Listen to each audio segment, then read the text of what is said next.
میں آپ کو لے کر کے چلوں گی ایک ملاقات کی طرف، اور ملاقات میں میرے ساتھ ہوں گے جناب کرامت اللہ غوری صاحب میرے ساتھ ہوں گے۔ کرامت اللہ غوری نے 3 دہائیاں 30 سال اپنے ایز این امبیسڈر گزارے، 36 برس یعنی چوتھی دہائی ہاف کمپلیٹ۔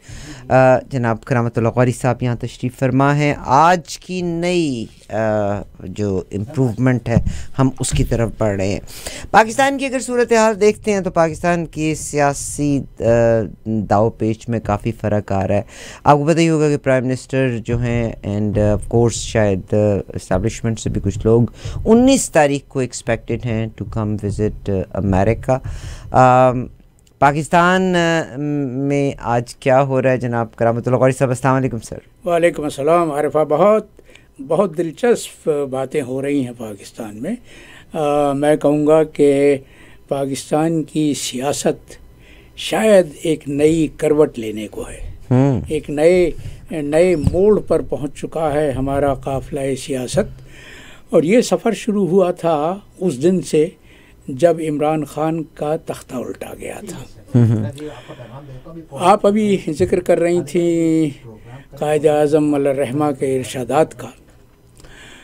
کل مجھے خیال آیا کہ 11 ستمبر میں عمران خان کی جو یہ نئی سوچ جس کو کہا جائے، نئی فکر کہا جائے، اس کی طرف آؤں گا، لیکن اس کے ساتھ میں اس تاریخی پس منظر کو جوڑنا چاہتا ہوں۔ 11 ستمبر ہمارے لیے اہم ہے اس لیے کہ وہ ہمارے بابائے قوم کا یوم وفات ہے۔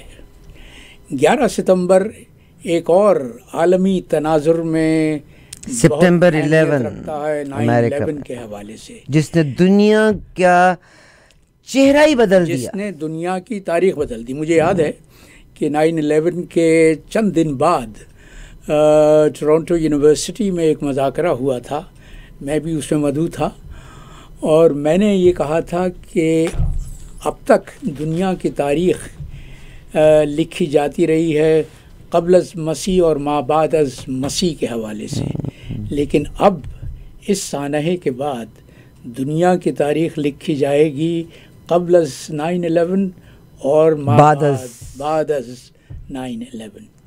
تو وہ تاریخ ساز واقعہ تھا، تاریخ ساز سانحہ تھا۔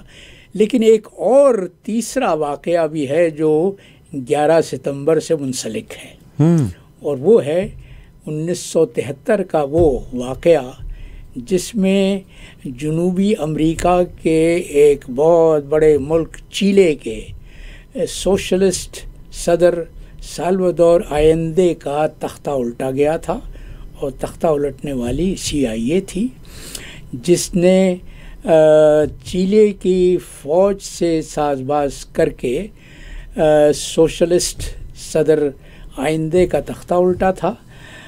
میں اس کا حوالہ یوں دینا چاہتا ہوں کہ اس میں ہمیں اپنے ملک کی جھلکیاں نظر آتی ہیں۔ سالوادور آئندے 1970 میں چیلے کے صدر منتخب ہوئے تھے، اور منتخب بھی بہت بھاری اکثریت سے ہوئے تھے۔ چیلے کی تاریخ میں پہلے سوشلسٹ صدر تھے، اور میں اتفاق سے اس زمانے میں چیلے کے پڑوسی ملک ارجنٹینا میں تعینات تھا، تو مجھے وہ پورا دور یاد ہے۔ لیکن سالوادور آئندے کے برسر اقتدار آنے کے پہلے دن سے ان کے خلاف سازش کا مواد پکنا شروع ہو گیا تھا۔ 3 سال کے بعد وہ مواد جو پک رہا تھا وہ لاوا بن کر پھوٹا، اور آگوستو پینوشے جو چیلے کی فوج کے سربراہ تھے، انہوں نے سالوادور آئندے کا تختہ الٹا، اور اس کے بعد چیلے پر 17 برس تک فوجی استبداد قابض رہا۔ یہ میں اس لیے دہرا رہا ہوں کہ اس میں ہمیں، اور وہ جو صاحبان نظر ہیں، جو صاحبان فکر ہیں، وہ اس میں اپنے ملک میں ہونے والے حالیہ واقعات کی جھلک دیکھ سکتے ہیں۔ اب ہم آتے ہیں اس کی طرف. آج جو خبر آئی ایک چیز میں شیئر کرنا چاہتی ہوں کہ امریکہ کی مختلف جو پوزیشن ہولڈرز ہیں انہوں نے بہت بار اس بات کا اعتراف بھی کیا ہے کہ امریکہ نے اپنے مفادات کے لیے مختلف ممالک میں جو گورنمنٹس تھی ان کو ٹاپل کیا. ایک دو نہیں، ہاں درجنوں امریکن. سب سے مشہور اور سب سے تاریخ ساز واقعہ ہے وہ 1953 میں ایران میں ڈاکٹر مصدق کا تختہ الٹنے کی سازش ہے، جو تمام تر CIA کا کارنامہ تھا. ڈاکٹر مصدق اسی طرح سے مقبول عوام تھے جس طرح آج عمران خان پاکستان میں ہے. ڈاکٹر مصدق نے کارنامہ یہ کیا تھا کہ انہوں نے اینگلو ایرانین آئل کمپنی کو، جس پر انگریز قابض تھے، اس کو قومیہ لیا تھا، اس کو نیشنلائز کر لیا تھا. ان کے اس اقدام کے بعد مغربی خفیہ ایجنسیوں نے ان کے تختہ الٹنے کی سازش تیار کرنی شروع کی. ایک وقت آیا تھا جب شاہ ایران کو ملک سے فرار ہونا پڑا تھا، اس لیے کہ ڈاکٹر مصدق نے ایران میں آئینی جمہوریت کا اعلان کر دیا تھا. لیکن اس کے بعد پھر CIA حرکت میں آئی اور وہی ہوا.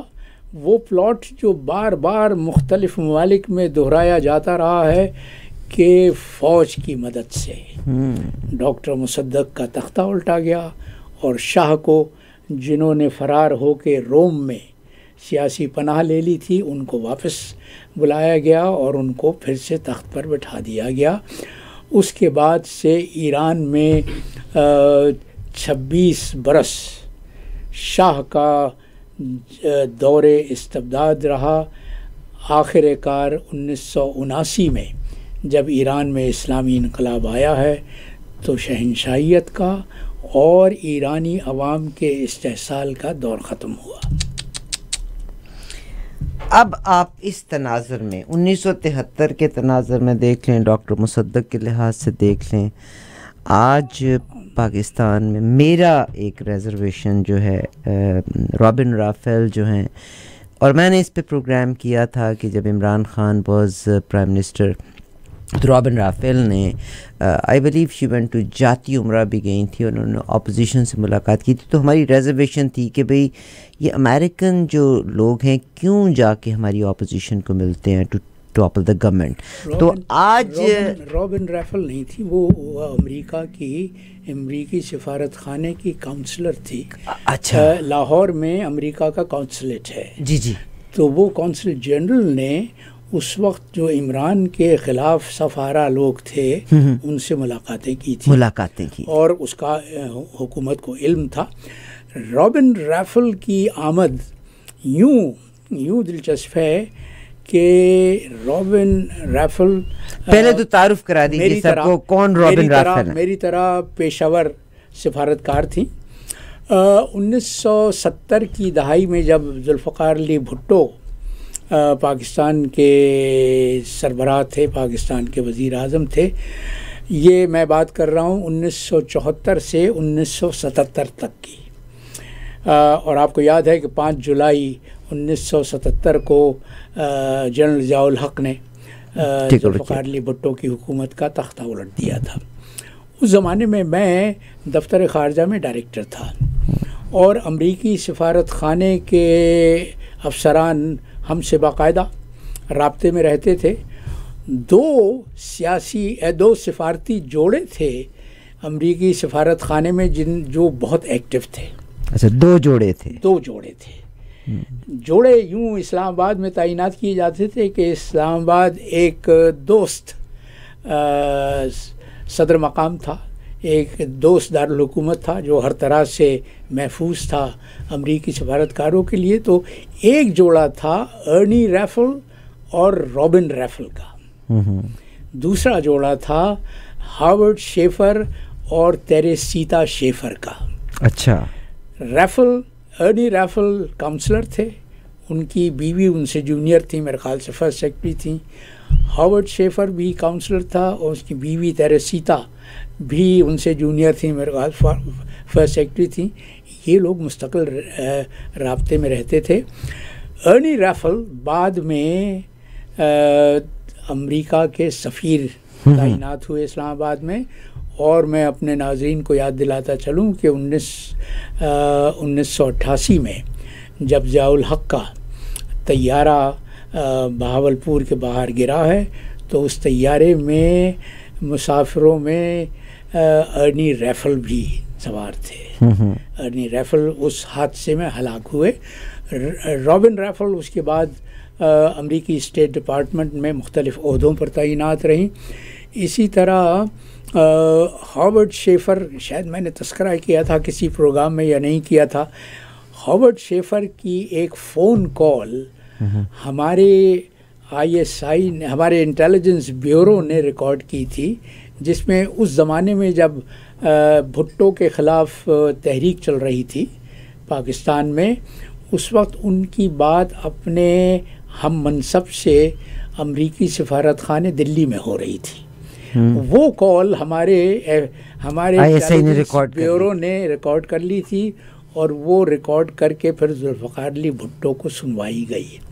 اس میں ہاورڈ شیفر اپنے ہم منصب سے یہ کہہ رہے تھے that the party is over for Bhutto.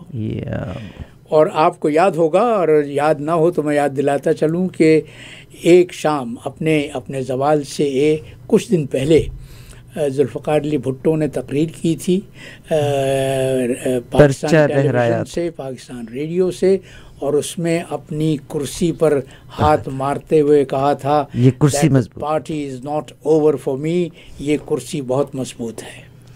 اچھا، وہی ہاورڈ شیفر کے اس بیان کو، ہاورڈ شیفر کو ذوالفقار علی بھٹو نے پرسونا نان گراٹا، جو سفارتی اصطلاح ہے غیر پسندیدہ سفارتکاروں کے لیے، ان کو پرسونا نان گراٹا قرار دے دیا تھا، اور امریکی سفارت خانے نے ان کو اسلام آباد سے دلی بھجوا دیا تھا۔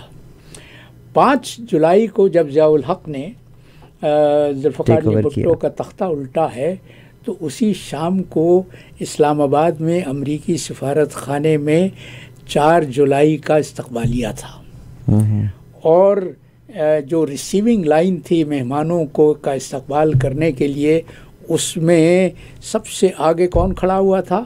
ہاورڈ شیفر، جس کو امریکی سفارت خانے نے اسی دن ایک خصوصی طیارے سے دلی سے واپس اسلام آباد بلا لیا تھا، because they knew what's going to happen tomorrow، کیونکہ ان کو معلوم تھا کہ کیا ہونے والا ہے۔ ایک سوال میں آپ سے یہاں کر سکتی ہوں، میں آپ کی گفتگو میں مخر نہیں ہونا چاہتی، مگر ایک سوال، ISI ہاورڈ شیفر کی کال کو ریکارڈ کرتا ہے جو وہ اپنے ہم منصب کو دلی میں کرتے ہیں، تو لیٹر آن 5 جولائی کو ضیاء الحق صاحب جب ان کا تختہ الٹ دیتے ہیں، تو وہی ISI جو کل تک بھٹو صاحب کے ساتھ تھی، کیا ISI کو معلوم تھا کہ نتھنگ ہیپنز اوور نائٹ، کہ ضیاء الحق نے یہ تختہ الٹنا ہے تو الٹیمیٹلی بھٹو صاحب کی فیٹ کیا ہوگی؟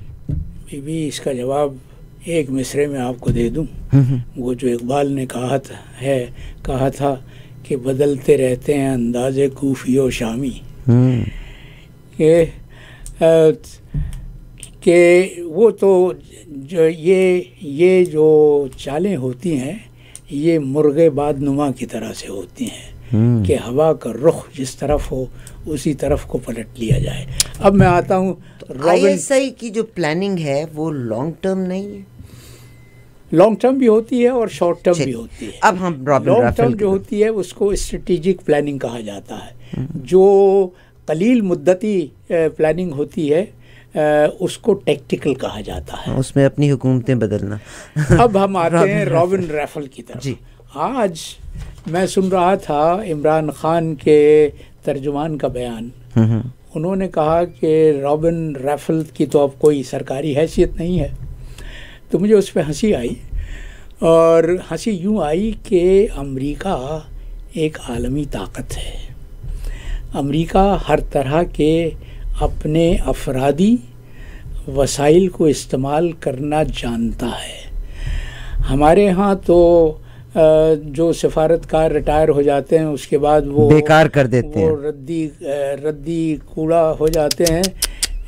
ہمارے ہاں جو ریٹائرمنٹ کے بعد زندگی ہے وہ صرف جرنیلوں کے لیے ہے، ورنہ امریکہ میں یہ ہوتا ہے. مجھے یاد ہے کہ میں جب کینیڈا آ رہا تھا تو میرے دوست رائن کراکر نے، جو کویت میں میرے ساتھ سفیر تھے، اس کے بعد عراق میں بھی سفیر رہے اور پاکستان میں بھی سفیر رہے، انہوں نے کہا تھا کہ کرامت اللہ، تمہاری حکومت کو یہ احساس نہیں ہے کہ تمہیں کھو کر وہ کتنا بڑا نقصان کر رہے ہیں. میں نے اس کے جواب میں کہا تھا کہ رائن، ہمارے ہاں سفارتکار کی زندگی صرف اس وقت تک ہوتی ہے جب تک وہ 60 برس کا نہ ہو جائے، جب تک کرسی اس کے پاس ہے. 60 برس کے بعد اگر مدت ملازمت میں توسیع ملتی ہے تو وہ پسندیدہ افراد کو، وہ جن کا میں نے تذکرہ اپنی کتاب میں بلو آئیڈ بوائز کے حوالے سے کیا ہے. تو بہرحال، لیکن امریکہ اپنے ریٹائرڈ سفارتکاروں کا استعمال کرنا ان کے چاہتا ہے، تجربے کا فائدہ لینا کو وہ عام طور پہ تھنک ٹینکس میں لگا دیا جاتا ہے، یونیورسٹیز میں ان کو پڑھانے کے لیے لگا دیا جاتا ہے. تو رابن ریڈفورڈ ٹھیک ہے، ان کی کوئی سرکاری حیثیت نہیں ہے، لیکن ابھی تک وہ امریکہ کے لیے اہمیت رکھتی ہیں، اور امریکی اسٹیٹ ڈپارٹمنٹ اور امریکہ کے پالیسی ساز یہ جانتے ہیں کہ کس سے کس وقت کس طرح کا کام لیا جا سکتا ہے. اور یہاں میں یہ اپنے ناظرین کو بتاتا چلوں کہ امریکہ ایک عالمی طاقت ہے، اس کے مفادات دنیا بھر میں پھیلے ہوئے ہیں، اور وہ مختلف ملکوں کے لیے جو اپنی پالیسی بناتا ہے اس میں ایک تو اول نمبر کی چوائس ہوتی ہے ان کی کہ اس وقت ہمیں اس شخص کی ضرورت ہے، یہ ہمارے لیے مفید ہو سکتا ہے. لیکن وہ اپنی ایک متبادل پسند بھی رکھتے ہیں. مجھے یاد آتا ہے کہ میں جب یونیورسٹی میں پڑھ رہا تھا تو اس زمانے میں امریکہ میں امریکی حکومت پاکستانی طلباء کو اعلیٰ تعلیم کے لیے امریکی یونیورسٹیوں کے لیے فل برائٹ اسکالرشپ دیا کرتی، پک اینڈ چوز کرتی تھی، فل برائٹ اسکالرشپ دیتی تھی. اور اس فل برائٹ اسکالرشپ کے زیادہ تر جو لوگ منتخب ہوتے تھے وہ ہوائی میں ایسٹ ویسٹ سینٹر ایک ہے جو CIA کا بنایا ہوا ہے، وہاں پر بھیجے جاتے تھے. اور یہی وہ سینٹر ہے جس میں صدر باراک اوباما کے والد بزرگوار فل برائٹ اسکالرشپ پر پڑھنے کے لیے کینیا سے آئے تھے. وہ تو خیر ضمناً تذکرہ ہو گیا. تو امریکہ ہمیشہ فل برائٹ اسکالرشپ میں یہ ہوتا تھا کہ وہ انتخاب کرتے تھے، ایک پرنسپل کینڈیڈیٹ ہوتا تھا، ایک آلٹرنیٹ کینڈیڈیٹ ہوتا تھا، کہ اگر پرنسپل کینڈیڈیٹ اس وظیفے سے استفادہ نہ حاصل کر سکے تو متبادل امیدوار کو وہ دے دیا جاتا تھا.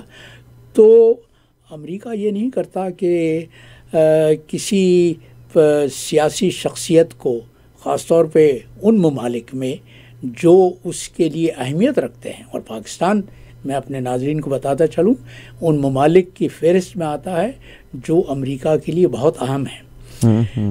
اہم ہے ہمارے جو جرنلز ہیں کی وجہ سے بھی، اور اپنی اس حیثیت سے بھی کہ امریکہ ہمارے پڑوس میں ایک تو شمال کی طرف وہ ملک ہے جو اس وقت امریکہ کا دنیا کے لیے تھریٹ ہے. نہیں، دنیا کے لیے تھریٹ نہیں ہے. امریکہ تصور کرتا ہے کہ دنیا آپ کس کو کہتے ہیں؟ میرا خیال ہے دنیا صرف امریکہ، نارتھ امریکہ ہی. نہیں، میں اس سے اختلاف کرتا ہوں. دنیا بہت وسیع ہے، دنیا بہت بڑی ہے، اور دنیا کی تاریخ میں ہمیشہ یہ ہوتا آیا ہے کہ 2 یا 3 بڑی طاقتیں ایک دوسرے سے نبرد آزما رہتی ہیں. ہم اپنے عہد کی تاریخ جانتے ہیں کہ وہ جسے ہم سرد جنگ کا زمانہ کہتے ہیں، رشیا توڑ دیا نا، اس میں سوویت یونین اور امریکہ ایک دوسرے کے خلاف سفارہ تھے. سوویت یونین ختم ہو گیا، روس کی حیثیت وہ نہیں رہی جو سوویت یونین کی تھی، لیکن اب چین عالمی طاقت بن کر ابھر رہا ہے، اور امریکہ کو وہ اپنے مفادات کے لیے سب سے بڑا خطرہ نظر آتا ہے، اور چونکہ چین کی پاکستان سے بہت دوستی ہے، لہٰذا پاکستان بھی وہ جو کہا جاتا ہے نا کہ گیہوں کے ساتھ گھن بھی پستا ہے، تو گیہوں کے ساتھ پاکستان گھن کی طرح سے پیسا جا رہا ہے۔ پھر پاکستان کی اہمیت یوں بھی ہے کہ امریکہ کے قابو میں ایک اسلامی ملک ہے جو نہیں آیا، اور وہ ہے ایران، اور ایران بھی پاکستان کا پڑوسی ہے۔ تو بھی ہم پر تو 3 طرف سے مار پڑ رہی ہے، ایک تو ہمارے جغرافیے کی، ایک ہماری چین سے دوستی کی، اور ایک ہمارے ایران کے پڑوسی ہونے کی۔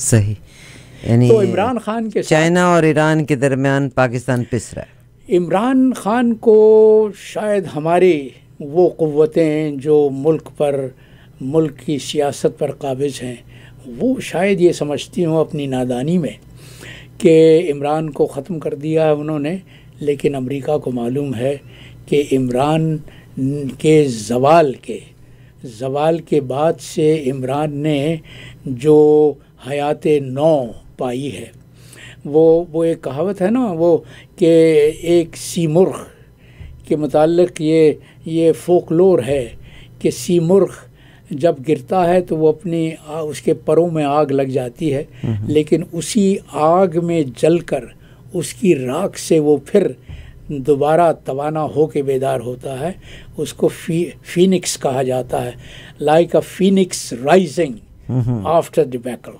تو عمران بھی اپنے زوال کے بعد تازہ دم ہو کر دنیا کے سامنے آ گیا ہے۔ ہمارے جرنیلوں کو شاید ابھی تک یہ خبت ہو کہ وہ عمران کو ختم کر سکتے ہیں، لیکن امریکہ کو اندازہ ہے کہ عمران نے وہ مقام حاصل کر لیا ہے کہ اگر اس کو ختم کرنے کی کوشش کی گئی تو پاکستان میں ایک سرے سے دوسرے سرے تک آگ لگ جائے گی، ریولوشن ہو جائے گا۔ تو امریکہ عمران کے ساتھ اپنے رابطے منقطع نہیں کرنا چاہتا۔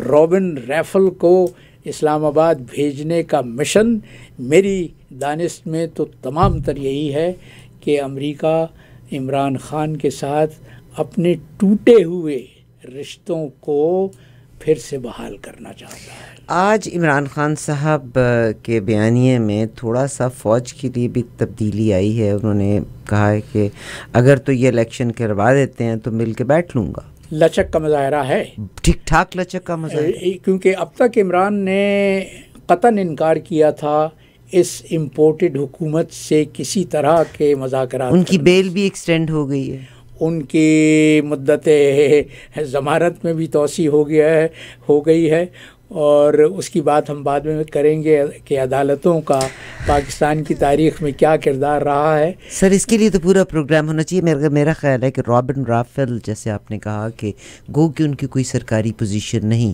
مگر وہ بہت امپورٹنٹ ہے، she has so many things what she knows. Robin کے تو واٹ ڈو یو تھنک کہ کیا، کیونکہ عمران خان اب ریولوشن کی طرف چل پڑے، قوم بھٹو صاحب کے لیے بھی ایسے نکلتی تو شاید آج وہ گریٹ دماغ بھی ہمارے ساتھ ہوتا، مگر جس حساب سے قوم موبلائزڈ ہے، رابن رافل نے کیا کنونس کیا ہوگا؟ ایک گیس۔ نہیں، میرا خیال یہ ہے کہ امریکہ کو اب یہ احساس ہو گیا ہے کہ پاکستان میں جب بھی عام انتخابات ہوں گے تو عمران کو واپس آنے سے کوئی نہیں روک سکے گا۔ وہ قوتیں جو یہ سمجھتی ہیں کہ وہ پاکستان کے سیاہ و سفید کا فیصلہ کر سکتی ہیں، وہ بھی یہ نہیں کر سکیں گی، اس لیے کہ اطلاعات یہ ہیں کہ عسکری قیادت میں بھی اس سطح پر جہاں پر ملک کے تقدیر کے فیصلے ہوتے ہیں، وہاں پر بہت اضطراب ہے، بہت بے چینی ہے، اس لیے کہ وہ دیکھ سکتے ہیں، ظاہر ہے کہ اسی ملک میں رہتے ہیں، وہیں ان کی بھی آنکھیں ہیں، ان کے بھی کان ہیں، وہ دیکھ سکتے ہیں کہ عمران کے عوامی اجتماعات کس طرح سے عوام کو باہر نکال کر لا رہے ہیں، وہ یہ سن سکتے ہیں۔ اور آج کل تو سوشل میڈیا کا دور ہے، تو وہ مجھے کوئی خبر چھپی نہیں رہ سکتی، کوئی خبر چھپی نہیں رہتی، تو وہ بھی پڑھ سکتے ہیں۔ ان کو بھی معلوم ہے کہ جنرل باجوہ نے عمران کے خلاف کارروائی کر کے فوج کو جس طرح سے عوام کی نظروں میں گرایا ہے، عوام کی اس سے پہلے بھی ایک دور تھا کہ فوج یونیفارم پہن کے باہر، حالانکہ پاک فوج کو ہمیشہ سلام کیا گیا، ضیاء الحق کے دور میں، مشرف صاحب کے دور میں، there was a time کہ فوجی یونیفارم میں باہر نکلتے تھے، لوگ تو کرتے تھے. وہ کون سا ٹینیور تھا؟ وہ مشرف کا دور تھا. مشرف کا دور تھا جب عدلیہ کے خلاف مشرف نے کارروائی کی ہے. اس کے بعد وہ دور آیا تھا کہ فوجیوں سے باقاعدہ ان سے کہا جاتا تھا کہ وردی میں باہر مت نکلے. تو اسی طرح سے اب جو باجوہ نے کام کیا ہے وہ تو انہوں نے فوج کو عوام کی نظروں میں بدنام کر دیا ہے. سر میرا وقار گرا دیا ہے. جن پوزیشنز کے اوپر رہے بیرون ممالک میں، جب ہم رہتے ہیں، ہم فیشن میں، ہم مختلف چیزوں میں مغرب کی تقلید کرتے ہیں. کانفلکٹ آف انٹرسٹ بہت امپورٹنٹ ہے مغرب میں. پاکستان میں اگر میں بات کرتی ہوں، اور ہمارے جتنے جرنلز ہیں، I believe not all but most of them, ان کی فائنل ایک ٹریننگ یہی، کیا وہ ٹریننگ ہوائی میں اسٹیٹ ایسٹ ویسٹ سینٹر میں ہوتی ہے؟ امریکہ میں نہیں، ایسٹ ویسٹ سینٹر میں تو نہیں ہوتی، امریکہ کے دفاعی اداروں میں ہوتی ہے. جی. اور امریکہ کے پاس دیکھو پچھلے 75 برس سے، دوسری جنگ عظیم کے خاتمے کے بعد سے، بلکہ 75 برس سے بھی زیادہ ہو گئے، 77 برس ہو چکے ہیں، امریکہ اپنی عالمی طاقت ہونے کی حیثیت سے دنیا کے مختلف خطوں میں، دنیا کے مختلف ممالک پر اثر انداز ہوتا آیا ہے. اور ابھی جو ہم تذکرہ کر رہے تھے کہ کس طرح سے امریکہ نے بے دریغ ان حکومتوں کے تختے الٹوائے ہیں جن کو وہ یہ سمجھتے تھے کہ یہ ہمارے نظریاتی مسلک سے مختلف راستے پر چل رہے ہیں. مجھے کریکٹ کیجیے گا اگر میں رانگ ہوں. پاکستان کو بنے میں 75 سال ہوئے، اب بھی جناب کرامت اللہ غوری صاحب نے لفظ استعمال کیا 77 سال. سیکنڈ ورلڈ وار کے بعد جو امریکہ کے ونسٹن چرچل تھے، اور اس انگلینڈ کے ونسٹن چرچل تھے، اور امریکہ کے پریزیڈنٹ نے نہ انگلینڈ میں ملاقات کی تھی، نہ امریکہ میں ملاقات کی تھی. یہ بحیرہ اوقیانوس میں سمندر کے اندر جا کے ملاقات کی تھی، جہاں پاور شفٹ ہوئی تھی کہ ناؤ یعنی مغرب سورج چڑھا برطانیہ کی ریاست سے کرتا تھا، غروب اس میں ہوتا تھا. تو سیکنڈ ورلڈ کے وار کے بعد امریکن پریزیڈنٹ اور ونسٹن چرچل کے درمیان یہ معاہدہ ہوا تھا کہ now the super power is America. آپ اس حوالے سے 77 سال کہا آپ نے، دوسری جنگ عظیم کا خاتمہ. اور آپ جس کانفرنس کا حوالہ دے رہی ہیں وہ اس کی بھی بڑی دلچسپ تاریخ ہے. وہ ہوئی تھی یلٹا میں. جی. یلٹا اس کرائمیا میں ہے جس پر روس نے قبضہ کر لیا. اور یہ جو اس وقت یوکرین کی جنگ ہے اس میں کرائمیا بھی ایک ایسی ہڈی ہے جو مغرب کے اور روس کے گلے میں پھنس کے رہ گئی ہوئی ہے. تو یلٹا میں وہ آخری کانفرنس ہوئی تھی جس میں 3 سربراہان جو شریک تھے، اس میں برطانیہ کے ونسٹن چرچل تھے، امریکا کے صدر فرینکلن ڈیلینو روزولٹ تھے، اور سوویت یونین کے اسٹالن تھے. یہ ہوئے تھے. وہاں پر پوسٹ ورلڈ وار 2 کا نقشہ تیار کیا گیا تھا، لیکن وہ نقشہ چلا یوں نہیں کہ اس کے فوراً بعد پھر سوویت یونین اور امریکہ میں سرد جنگ شروع کا آغاز ہو گیا. کیا سیاست کی کیا صورتحال ہے کہ آپ دیکھیے گا second world war, first world war میں یو ایس ایس آر اتحادی تھا، برطانیہ کا اتحادی تھا، امریکہ تو نہیں، امریکہ تو پھر انڈائریکٹ جیسے ہاں مغربی اتحادی تھا. مگر جیسے اب اصل میں وار آپ کو نظر آ رہی ہے رشیا کے درمیان اور یوکرین کے درمیان، حالانکہ اسلحہ اس کو امریکہ، مگر امریکہ خاموش تماشائی ہے. اس سیکنڈ ورلڈ وار میں سیکنڈ ورلڈ وار میں بھی امریکہ پیچھے سے سپورٹ کر رہا تھا، مگر ڈائریکٹ وار میں شامل نہیں ہوا تھا جب تک کہ یہ پورٹ ہاربر کا واقعہ نہیں ہو جاتا. پورٹ ہاربر کا نہیں، وہ تو